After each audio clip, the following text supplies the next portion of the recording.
옆에 분과 인사하겠습니다. 우리 형제 자매님의 성김이 천국에서 빛날 것입니다 라고 우리 한번 격려하고 인사하겠습니다.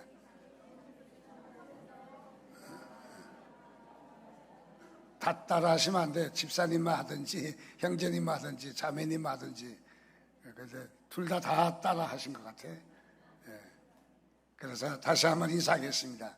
섬겨주셔서 감사합니다.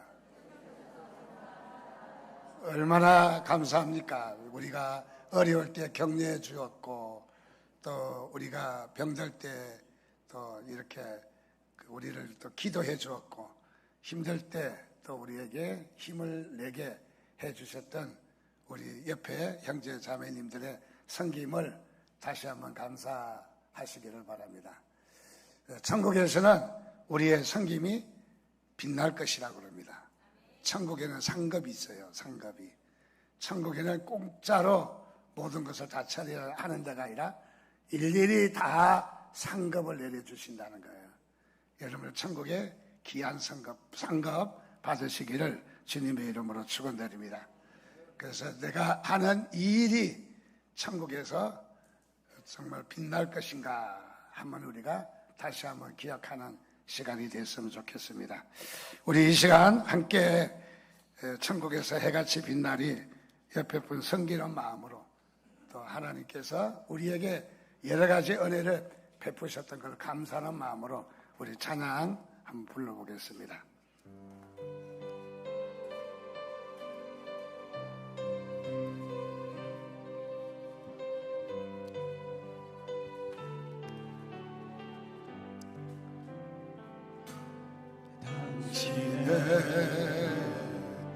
그 섬김이 천국에서 해같이 빛나리 당신의 그 겸손이 천국에서 해같이 빛나리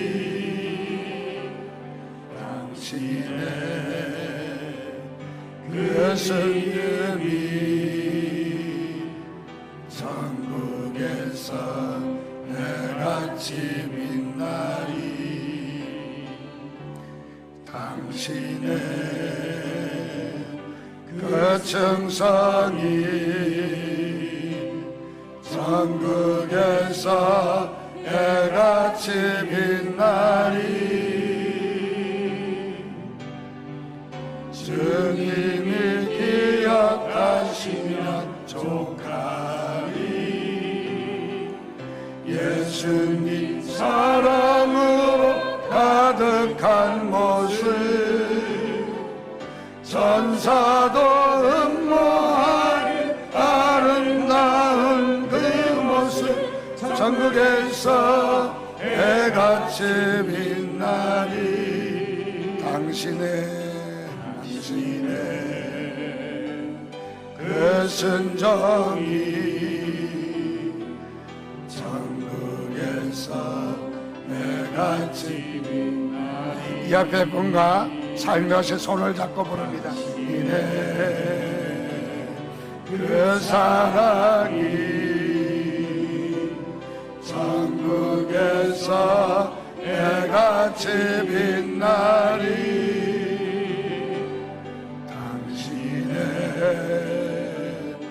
그 찬송이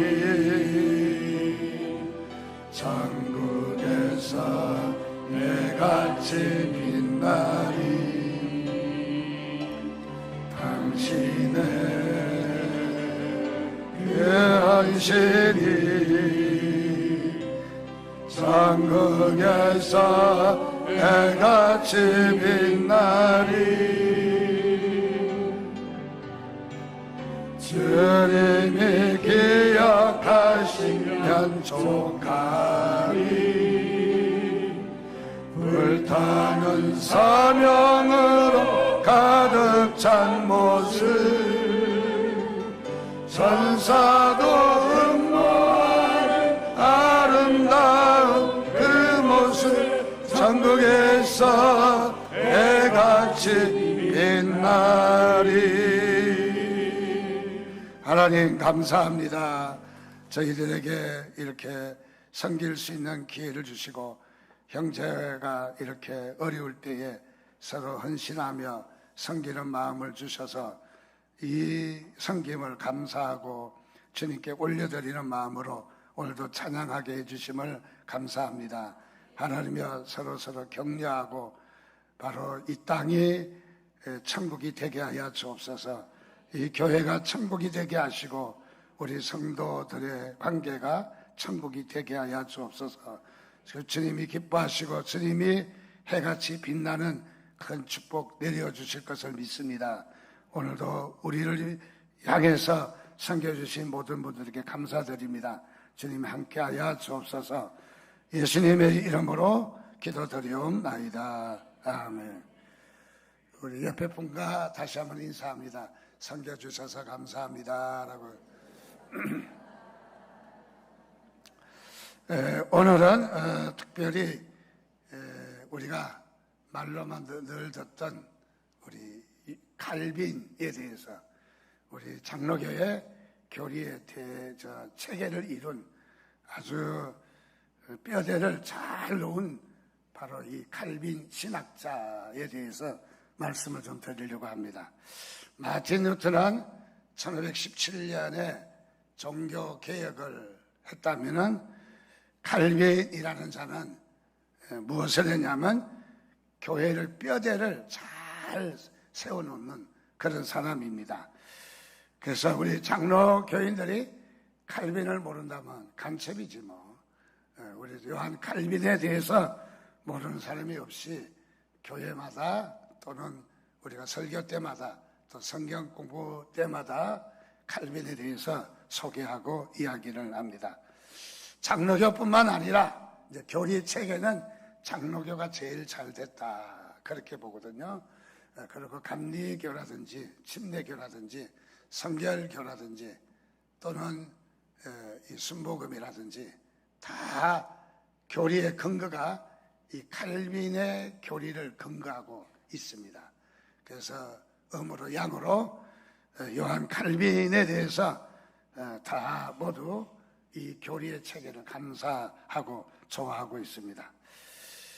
특별히 제가 군에 있을 때 재미있는 일이 있었습니다. 다름 아니라 한 정보원이 첩보를 수집해 왔습니다.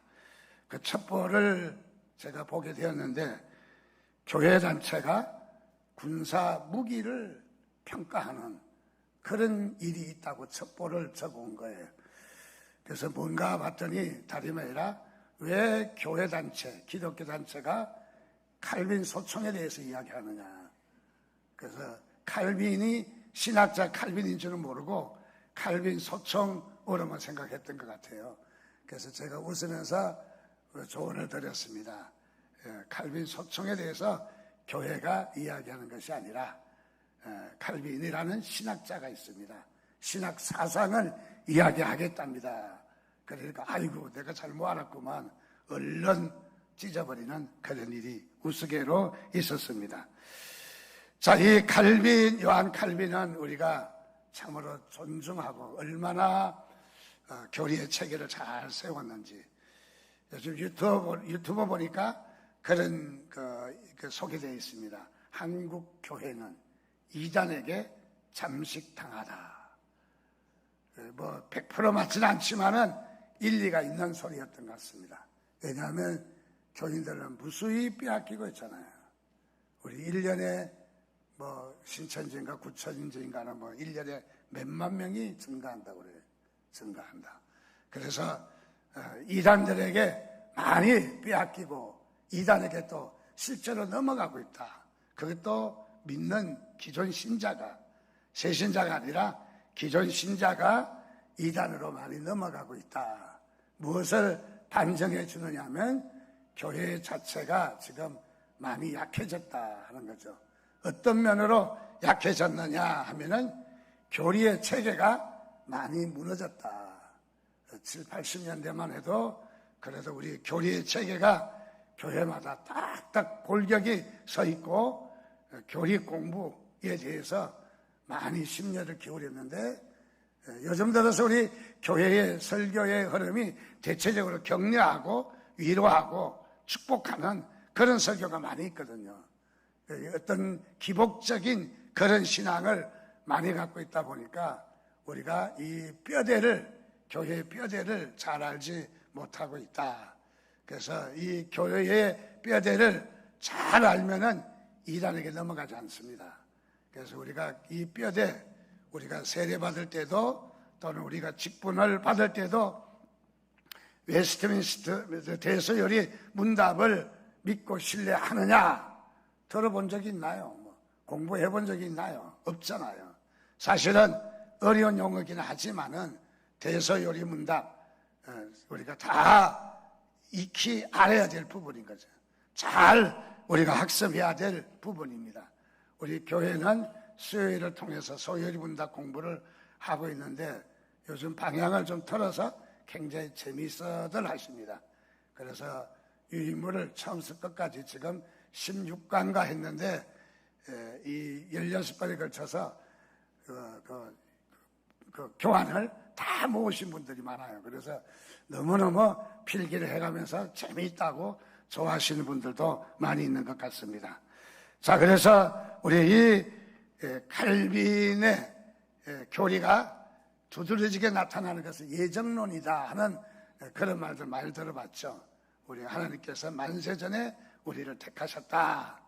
그것만 말하는 것이 아니라 칼빈의 교리에는 크게 나누어서 5가지가 있다. 그래서 칼빈의 5대 강령 또는 5대 교리라고 이야기합니다.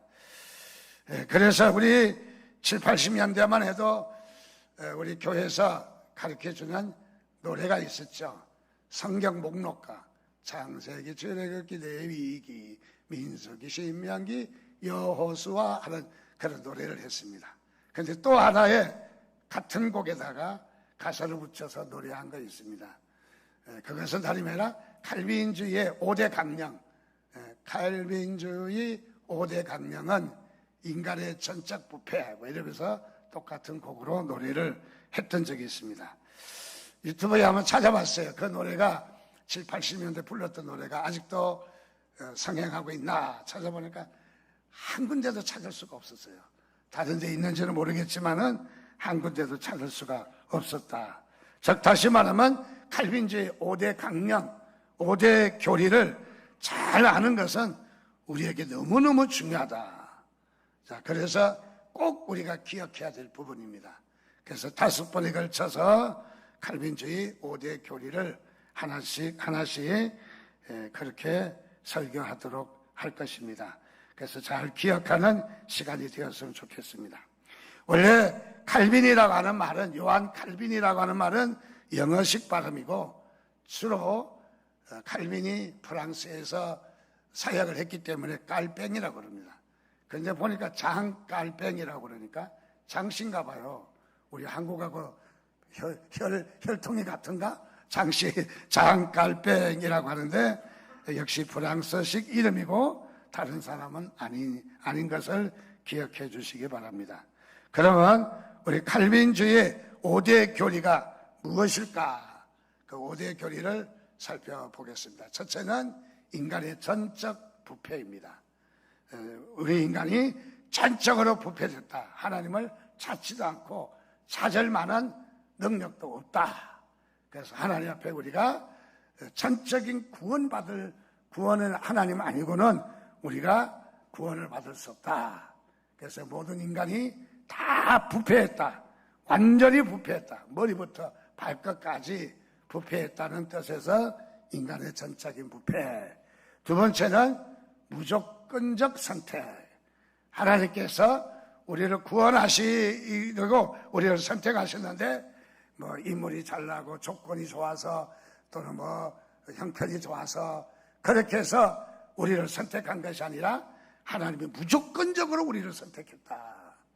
하나님의 은혜로 우리가 대가와 우리가 어떤 자격이 있어서 우리가 선택받은 것이 아니라 전적인 하나님의 은혜로 무조건적으로 우리를 선택하셨다 하는 말씀입니다.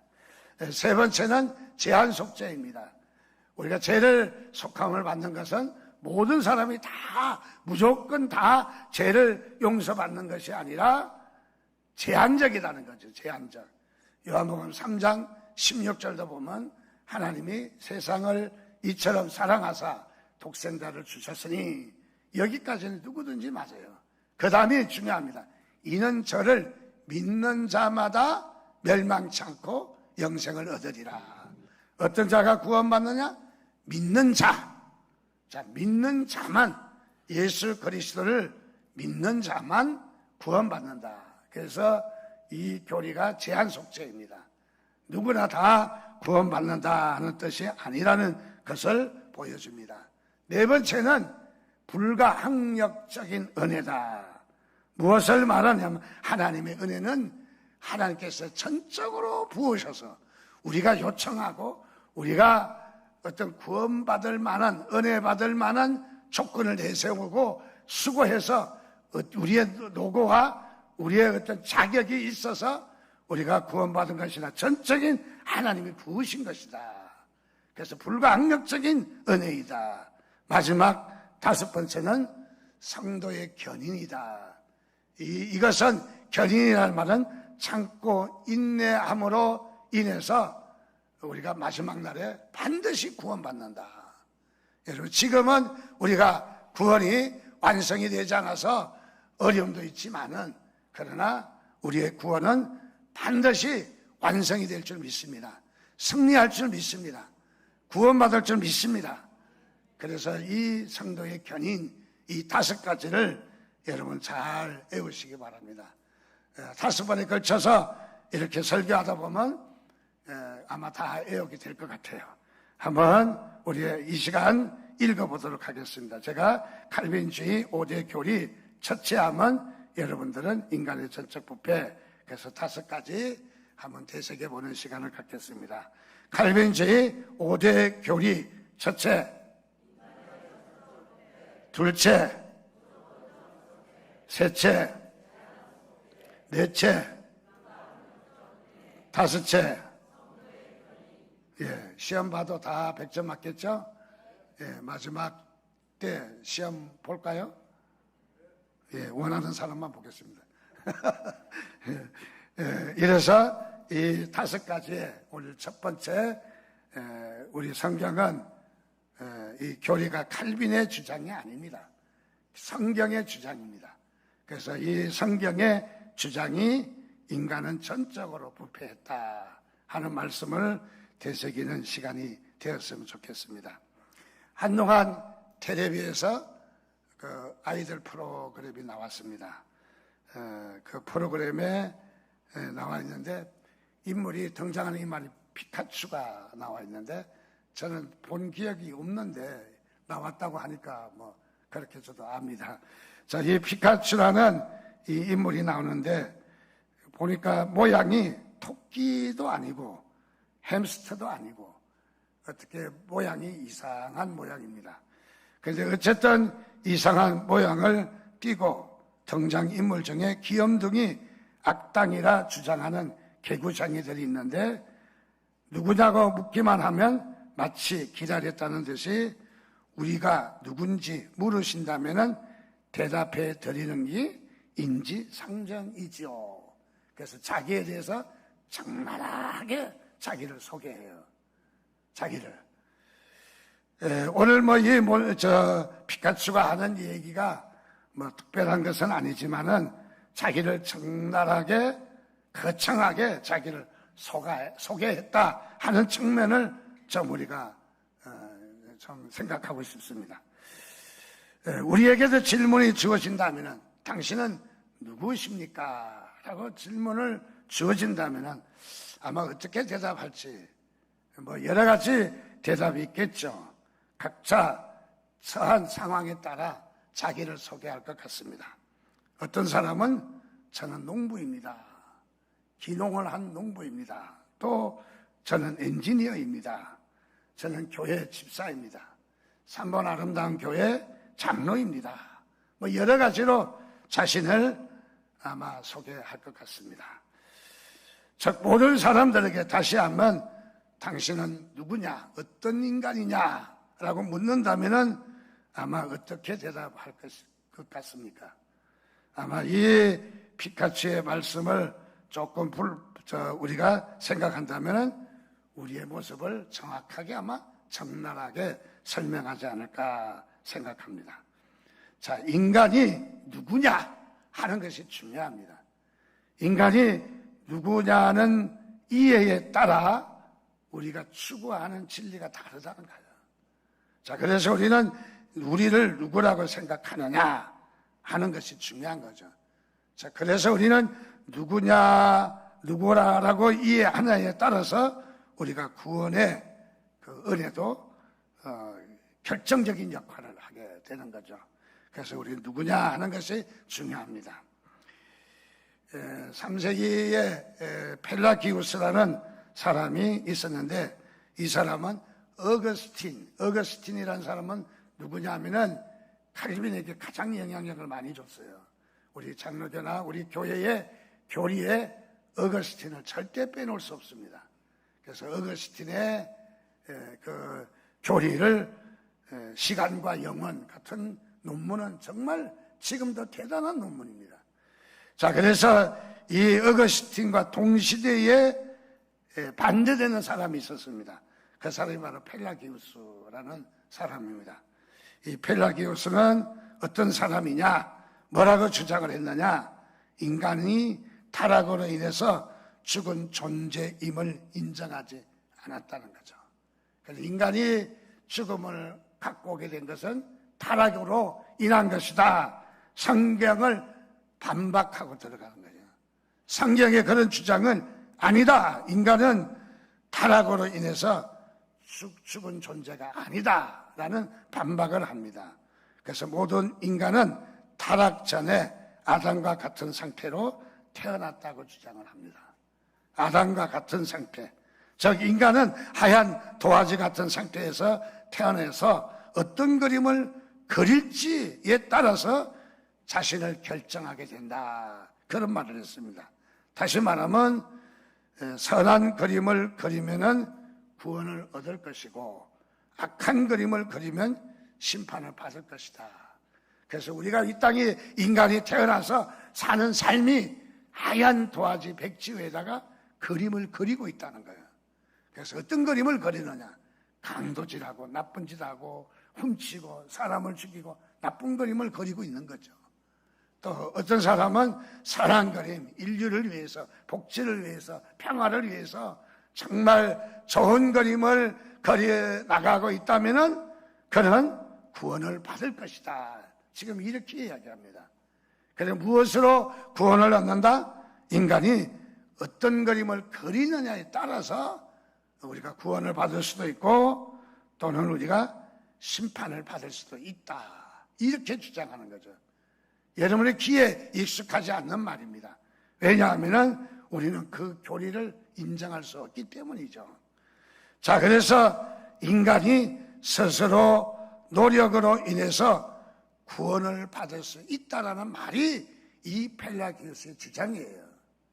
인간이 스스로 물에 빠진 인간이 자기 자신을 구원하겠다고 건져내겠다고 머리를 잡고 당겨봤자 구원받을 수 있습니까? 그래봤자 머리만 조금 쳐들기지 몸 전체는 물 가운데 빠져 있을 수밖에 없잖아요. 자, 펠라기우스는 인간이 죄인된 인간이고 부패한 인간임에도 불구하고 스스로 자기가 구원자가 될 수 있다라는 말을 한 거죠. 무슨 말이냐? 오늘 우리 현대의 이단들이 지금 참 이단이 제일 많은 나라가 우리나라 같고 또 교단이 제일 많은 나라도 우리나라 같고 하여간 분리되는 데는 뭐가 있는 것 같아요.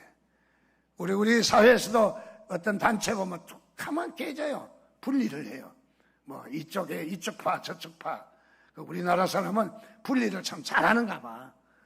장로교회 우리 교단이 한 400개 정도 됩니다. 거의 유사하고 거의 이렇게 교단이 달라져야 될 이유가 그리 많지 않는데 많이 갈라져 있습니다. 자, 무엇이냐면 정치적인 문제로 갈려진 교단도 있지만은 교리적인 문제로 갈려진 교단이 있죠. 그거는 교리적인 문제로는 있을 수 있는 거죠. 교리를 주장하는 교리가 좀 다를 수 있는 거죠. 그런데 어쨌든 우리 기존 교회는 대등 다 소유하게 다 인간은 스스로 구원받을 수 없다라고 이야기하고 있습니다. 자, 그래서 그러면 예수님을 본받는 이유가 뭐냐? 이 펠라기우스의 주장이 지금 이 이단들에게 미치는 영향력이 얼마나 큰지 모릅니다. 그래서 예수님을 본받는 이유가 뭐냐? 당신들은 그런 질문을 하니까 아담은 불순종한 모델이고 예수는 순종한 선한 모델이다. 그래서 하나님께 순종하고 선한 모델이기 때문에 선한 모델을 따라가면은 또 도움을 받으면은 우리가 구원을 받을 수 있다. 사실 우리가 모델이란 있어도 그만 없어도 그만이잖아요. 없어도 얼마든지 아쉬울 것 없이 그림을 그릴 수가 있는 거죠. 그런데 여기는 예수는 선한 모델이고 아담은 악한 모델이다. 그래 모델론을 이야기하기도 합니다. 그래서 오늘 이 펠라기우스와 같은 인간 이해를 가진 사람들은 예수님을 구원자로 생각하기보다는 단지 도덕적인 모범으로 보고 있다는 거죠. 그래서 이게 펠라기우스의 주장에서부터 오늘날의 현대신학이 사실은 거의가 다 이런 주장을 따르고 있어요. 우리 전통 우리 이 칼빈이나 전통 신앙을 따르기보다 오늘날 현대신학은 19세기, 20세기에 들어선 이 현대신학은 거의가 보면은 펠라기우스의 주장, 예수님의 구원을 인정하지 않는 이런 잘못된 교리를 따르고 있다 하는 것을 말해주고 있습니다. 자, 우리가 참으로 중요하다고 생각하는 것은 우리가 함부로 말하면 안 되죠. 우리가 입이 있다고 말하고 머리가 있다고 글을 쓰고 손이 있다고 필기를 할 수 있는 것은 아니라는 거죠. 우리가 항상 지식을 주장할 때는 그 지식이 얼마나 진리적이냐 하는 것이 중요한 겁니다. 우리가 어떤 이론을 펼 때에도 내 감정이나 반박하기 위해서 이론을 펼치기보다 얼마나 진리 안에서 주장이냐, 진리의 주장이 되어야 됩니다. 그 진리의 주장이 없다는 것은 그것은 잘못된 주장인 거죠. 그것은 오히려 변론이나 어떤 그 반박을 하기 위한 조건에 불과하다는 것이죠. 그래서 우리는 항상 얼마나 진리 아니냐 하는 것을 우리가 추구해야 됩니다. 우리가 삶을 살 때도 마찬가지입니다. 우리가 행동을 할 때도, 우리가 주장을 할 때에도, 우리가 어떤 착한 일을 할 때에도 얼마나 진리적이냐 하는 것이 중요한 겁니다. 진리적이지를 못하다면은 그것은 다 헛것이라는 것이죠. 성경에 보니까 인간은 뭐라고 이야기합니까?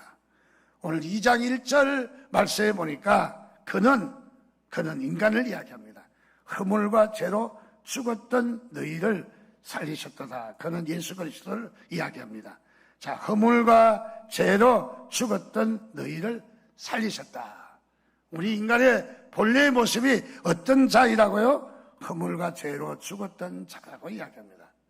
그러니까 여기에 칼빈은 이 성경 말씀에 따라서 인간의 본질을 정확하게 이야기합니다. 허물과 죄로 죽어서 자기 스스로 구원할 수 없다라는 걸 분명히 이야기합니다.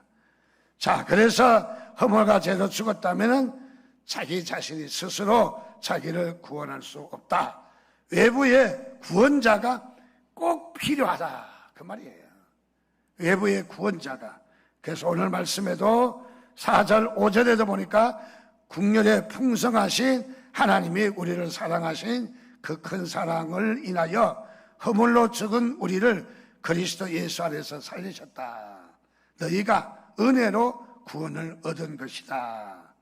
우리의 구원은 하나님의 은혜로 구원을 얻은 것을 믿으시기를 바랍니다. 자, 그래서 우리는 이런 인간의 모습을 정확하게 아는 데에 우리가 그런 진리 위에 우리가 서야 된다는 것을 이야기합니다.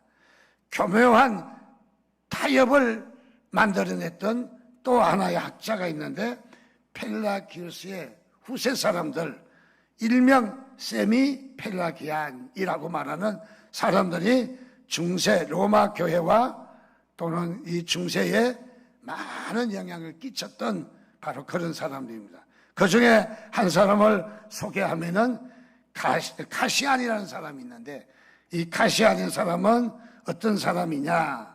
그는 인간의 타락과 원죄를 인정하지 않았다.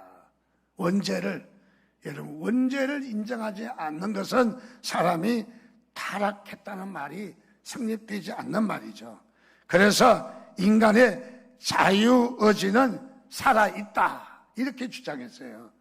펠라기우스보다 조금 덜한 것 같지만은 그러나 자유의지, 약간 타협을 주장하는 그런 모습이죠. 즉 인간은 죄로 인해서 죽은 것이 아니라 심각하게 병든 존재일 뿐이다, 그렇게 이야기했어요. 죄로 인해서 죽은 것이 아니라 단지 조금 병들어 있는, 약해져 있는 상태이다. 그래서 인간의 마음에는 아직도 선의 씨앗이 남아있다라고 주장하는 이런 주장입니다. 자, 우리가 지나가는 학자들의 얘기니까 우리가 잘 모른다, 몰라도 된다라고 생각할지 모르지만은 여러분, 우리의 바른 진리가 바른 신앙을 만들어요. 우리가 이 바른 신앙을 만들려고 하는 것이 우리가 바른 교리를 우리가 알 때만이 우리가 바른 신앙을 만들 수가 있습니다. 그래서 이 카시아는 계속해서 이야기하기를 인간의 마음에 부싯돌, 돌을 착 부딪히면은 불이 반짝하게 일어나는 부싯돌, 그래서 불을 피우는 부싯돌과 같아서 인간의 마음은 부싯돌과 같대요. 하나님이 치셔야 불꽃이 탁 튀는데 그 하나님의 불꽃이 튀는 최초의 반응이 일어날 때 은혜를 부으신다. 하나님의 부싯돌을 착 할 때 우리가 반응을 하면은 바로 하나님의 은혜를 부어주신다. 참 말은 참 잘해요. 말은 잘하지만은 그러나 성경에 말하고 있는 것과는 전혀 성경적이지 않다는 거죠. 즉 이 주장은 구원은 하나님과 인간의 협력으로 구원이 이루어진다라고 그렇게 말하고 있는 것입니다. 자, 하나님의 은혜가 없어도 구원받을 수 있다 하는 것을 말해주는 잘못된 신앙입니다. 16세기에 주장했던 소시니안이 있고 17세기에는 아르미니우스라는 사람이 있는데 역시 이들도 주장하는 의견을 가만히 보면은 펠라기우스의 의견을 따르고 있는 모습입니다. 자, 그래서 인간의 구원의 열쇠는 인간이 쥐고 있다. 결정적인 잘못된 이 교리를 만든 장본인이 되었다는 것을 우리는 발견합니다. 자, 19세기 들어와서 인간을 낙관적으로 생각하는 독일의 철학자 헤겔이 있습니다. 이 헤겔은 어떤 사람이냐?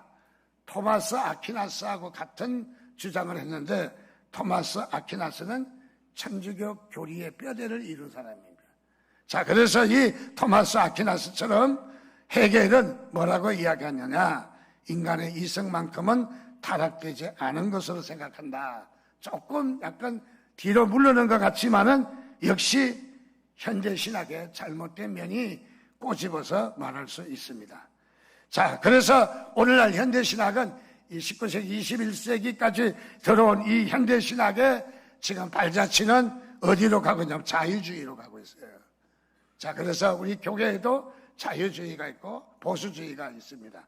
자, 이 자유주의의 신학의 근거를 현대 신학 또 이 펠라기우스에서 기원을 하고 있다는 거죠. 그것은 무엇이냐면 인간이 스스로 구원할 수 있다는 거죠. 아주 잘못된 바로 이런 신학을 따르고 있습니다.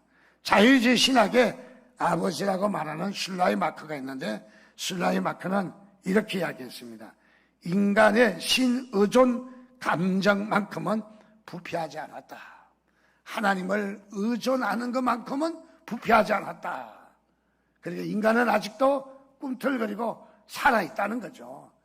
아직은 완전히 다 부패한 것이 아니라 아직은 인간의 구원을 스스로 얻을 만한 의지가 살아있다. 그렇게 말하고 있는 것이죠. 얼마나 잘못된 주장입니까? 다시 말하면 성경은 뚜렷하게 주장합니다. 인간의 허물과 죄로 죽었다. 여러분, 이 성경의 주장을 바르게 우리가 이해해야 합니다. 기분 나빠도 우리가 이 사실을 받아들여야 합니다. 자, 그래서 우리는 구원받을 길은 오직 하나님의 은혜밖에 없다. 그래서 우리가 에베소서 2장 8절에 너희가 그 은혜로 인하여 구원을 얻었나니 이것이 너희에게서 난 것이 아니요 하나님의 선물이라 하신 말씀처럼 우리의 구원은 하나님이 오직 은혜일 뿐이다 하는 것을 믿으시기 바랍니다. 그래서 우리는 인간이 어떤 존재인가 성경은 이야기합니다. 예레미야 17장 9절을 이야기합니다. 만물보다 거짓되고 심히 부패한 것은 마음이다. 사람의 마음이다. 누가 능히 이를 알리오마는. 시편 51편 5절에도 보니까 내가 죄악 중에서 출생하였으며 어머니가 죄 중에서 나를 잉태하였나이다. 우리의 모습을 적나라하게 이야기합니다.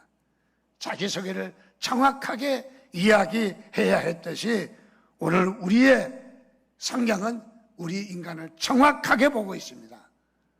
여러분 정확하게 봐서 기분 나쁜가요?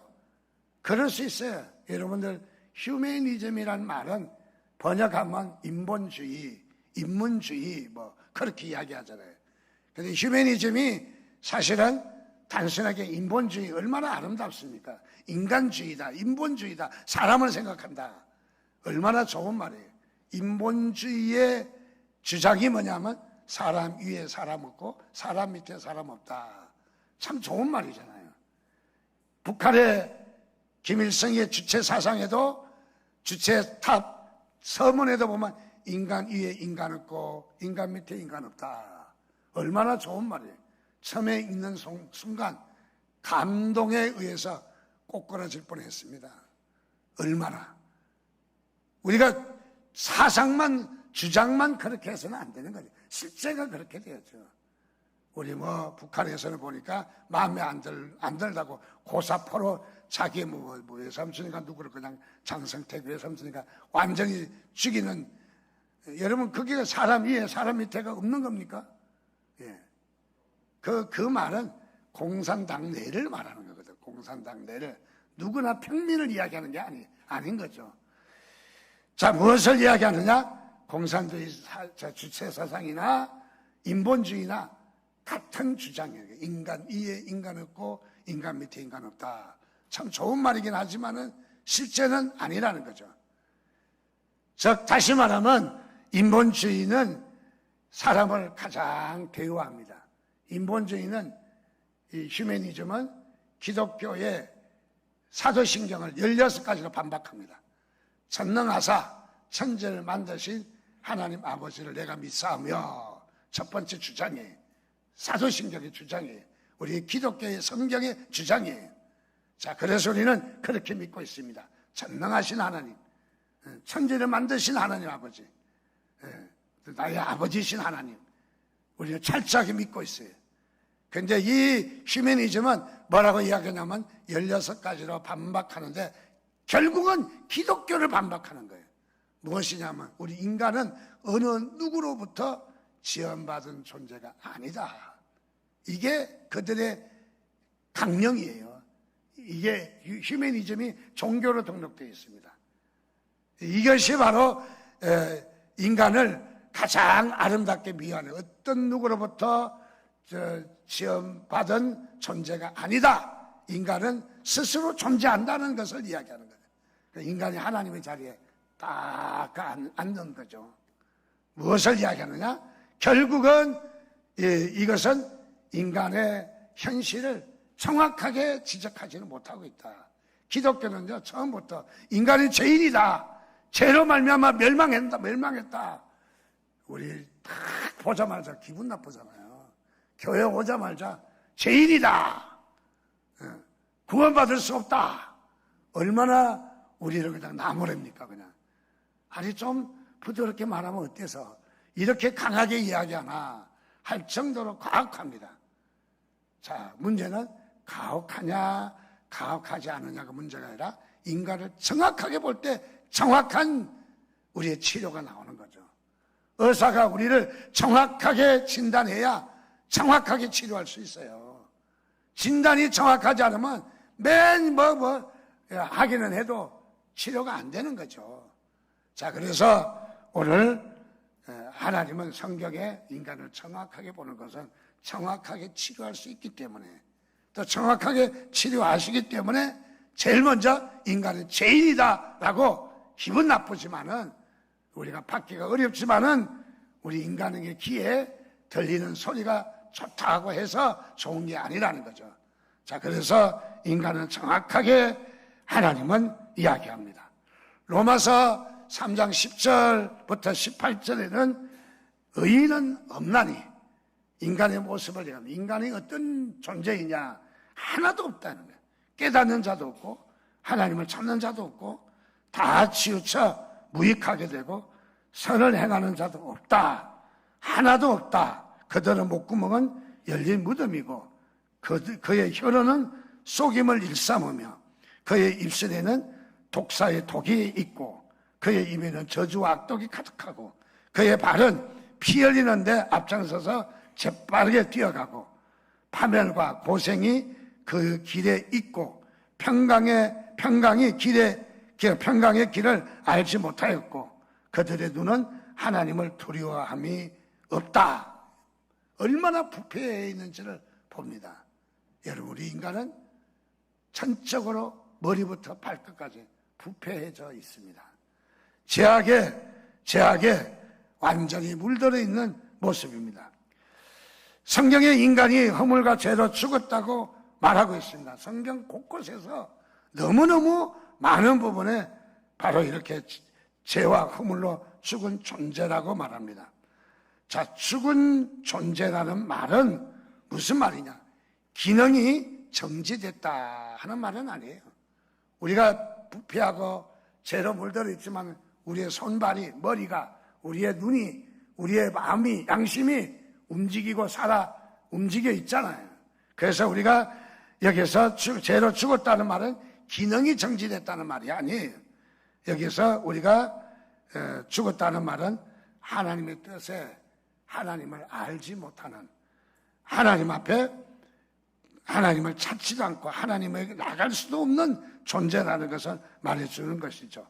즉 구원받지 못한 인간의 모든 생각과 모든 감정과 모든 의지는 하나님께서 받을 만한 것이 전혀 없다는 것을 이야기합니다.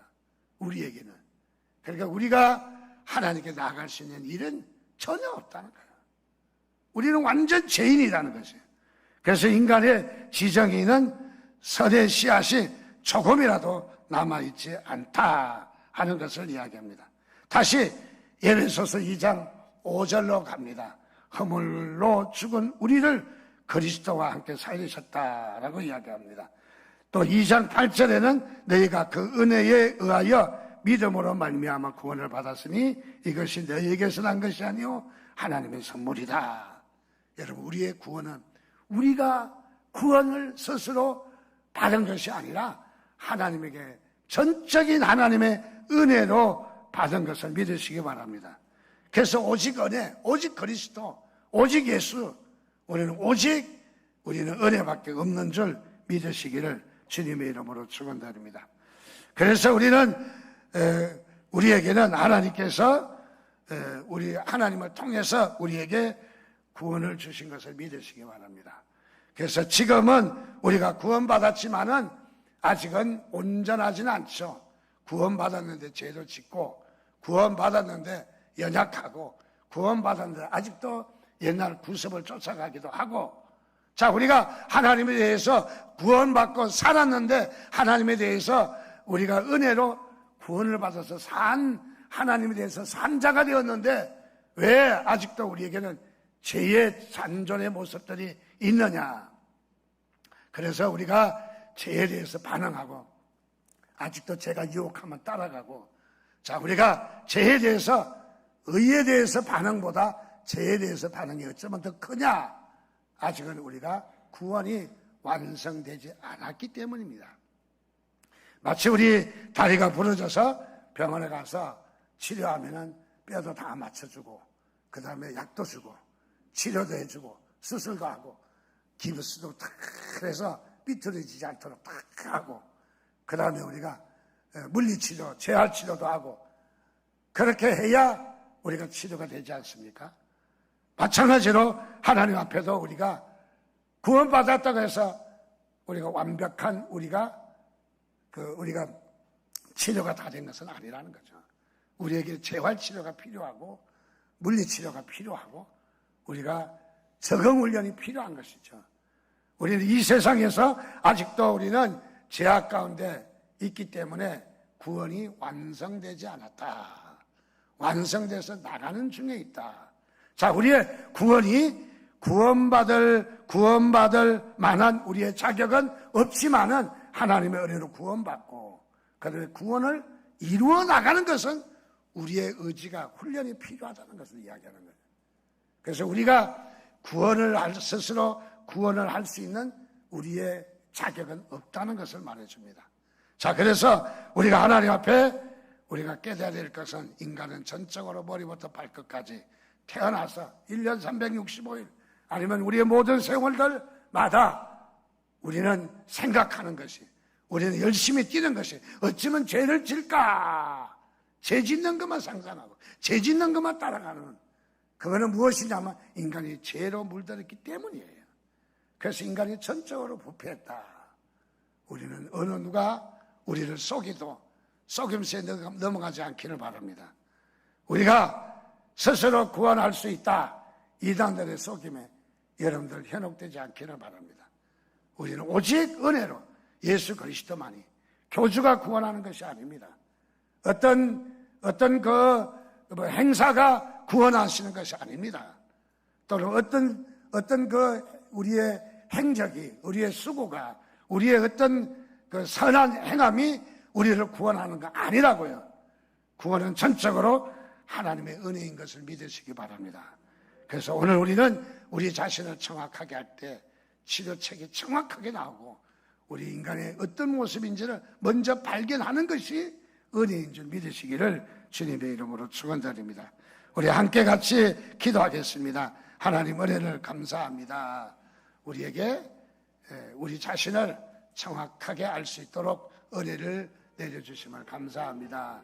이제는 미화되고 속이고 유혹하고 우리에게 우리의 모습을 정확하게 지적하지 못하는 거짓된 진리에 따라가지 않게 해달라고 우리가 하나님의 은혜를 감사하며 하나님의 은혜로 우리에게 이렇게 구원해 주신 것을 감사하는 시간 갖기를 바랍니다. 같이 주여 한번 부르짖고 기도하겠습니다. 주여 아버지